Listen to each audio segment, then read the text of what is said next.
Jangan lupa like, komen, dan subscribe channel YouTube TVRI Bengkulu dan nyalakan lonceng notifikasinya.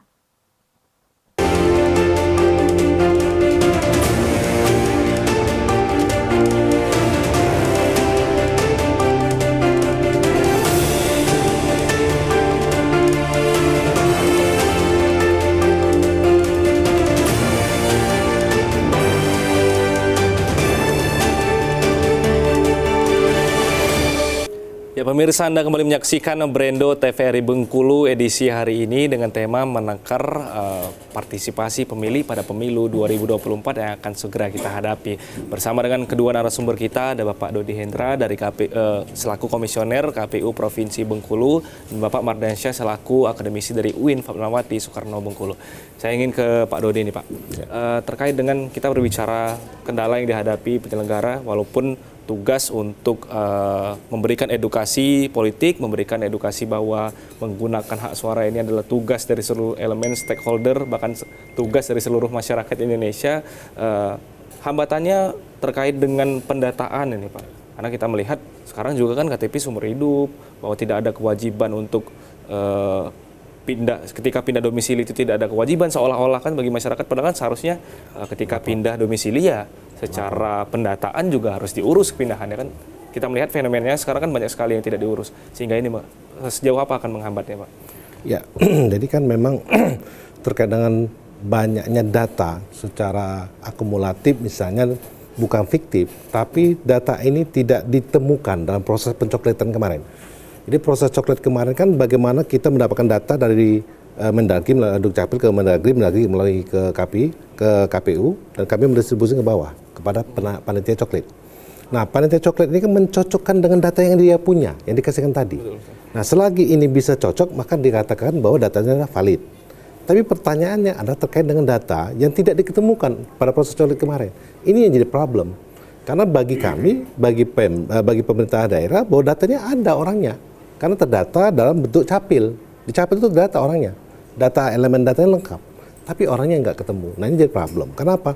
Ini yang nanti menimbulkan potensi orang yang tidak akan memilih. Sedangkan dari sisi jumlah akumulasi, dia terhitung sebagai pemilih. Nah ini jadi problem. Nah kemudian terkait dengan orang yang pindah yang belum mengurus domisili. Nah ini juga menjadi persoalan. Nah kenapa? Karena pada saat dia tidak mengurus domisili, konsekuensinya tadi. Bila dia pindah di luar dapilnya, konsekuensinya dia tidak bisa memilih dapilnya kabupaten, kota misalnya. Beda provinsi, beda di kota misalnya. Dia dari Rejang Lebong, maka dia provinsi tidak bisa milih karena dia akan milih di dapil provinsi, logikanya di kota. Kan gitu. Nggak ada kertas suara Rejang Lebong di situ. Rejang Lebong kan nggak mungkin dikirim. Maka konsekuensi dia tidak pilih untuk kota Kota Madia dengan provinsi, dapil kota. Nah ini jadi problem. Pasti konsekuensinya akan membuat variatif jumlah pemilih, tingkat partisipasi untuk DPR RI, DPD dan Presiden dengan provinsi dan kabupaten kota. Ini akan berbeda jumlah pemilih dari konteks partisipasi tadi. Nah ini akan menimbulkan seolah-olah kesannya bahwa pemilih itu jumlahnya besar, tapi fakta di lapangan ternyata banyak tidak memilih.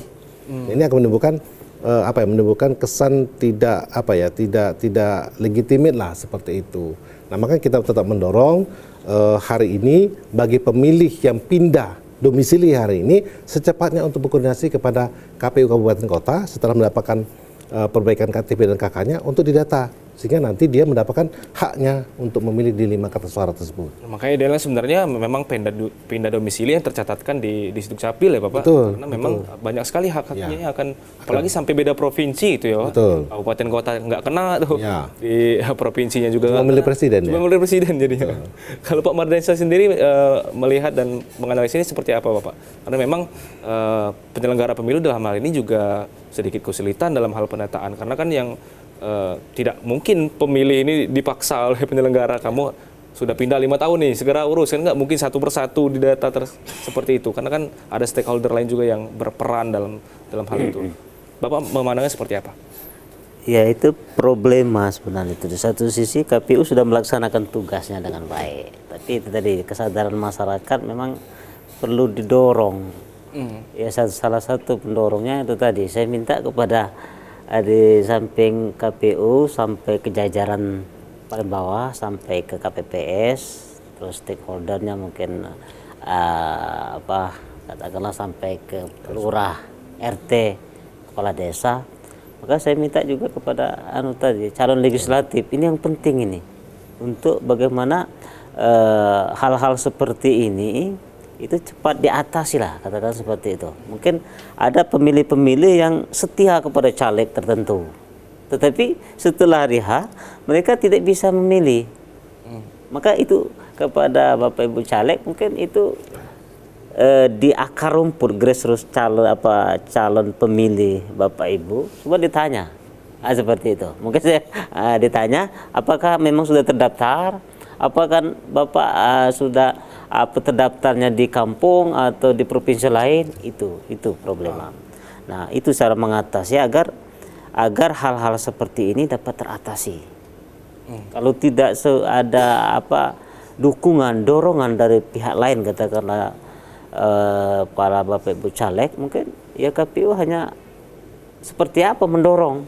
Nah, kami dari akademisi melihat seperti itu sesuatu yang hal sangat baik, dan itu sesuatu yang harus dilakukan oleh Bapak Ibu caleg, dan kemudian tentunya pers dalam hal ini TVRI, radio, kemudian koran dan lain sebagainya, IG, email, mungkin Facebook dan lain sebagainya. Mungkin itu ke depan mungkin kayak mohon kepada KPU untuk dapat menggiatkan itu, mempromosikan menyampaikan hal itu, mungkin lewat IG, Facebook dan lain sebagainya yang IT, agar kiranya hal-hal ini dapat karena kami melihat dari akademisi proses demokrasi 5 tahunan ini itu hal-hal sesuatu yang mengembirakan, yang menyenangkan, yang memang harus tersalurkan hak kita, suara kita itu.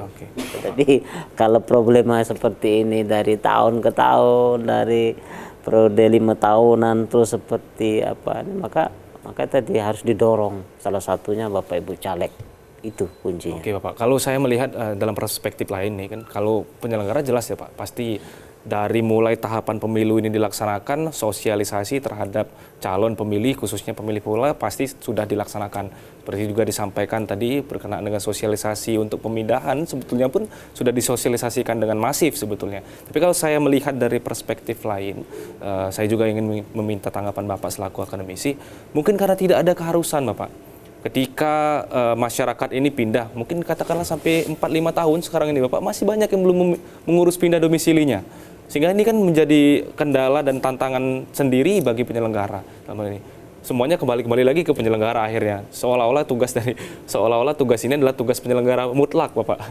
Tidak ada yang bertugas stakeholder lainnya. Padahal kan kalau kita melihat, ya seharusnya ketika data ini sudah rapi, jadi KPU ini jadi lebih mudah tugasnya ketika ingin meyakinkan bagi para pemilih. Seperti yang disampaikan Pak Dodi tadi, bahwa sampai ada kematian pun itu tidak tercatatkan. Nah ini kan mau seperti apa lagi penyelenggara? Nggak mungkin dia yang harus turun mencatat satu persatu. Nah ini yang akan menjadi pembahasan kita di segmen selanjutnya, juga akan asik sekali dan seru sekali akan kita bahas di segmen terakhir Bapak. Ya pemirsa, jangan kemana-mana, tetap di Brendo TVRI Bengkulu.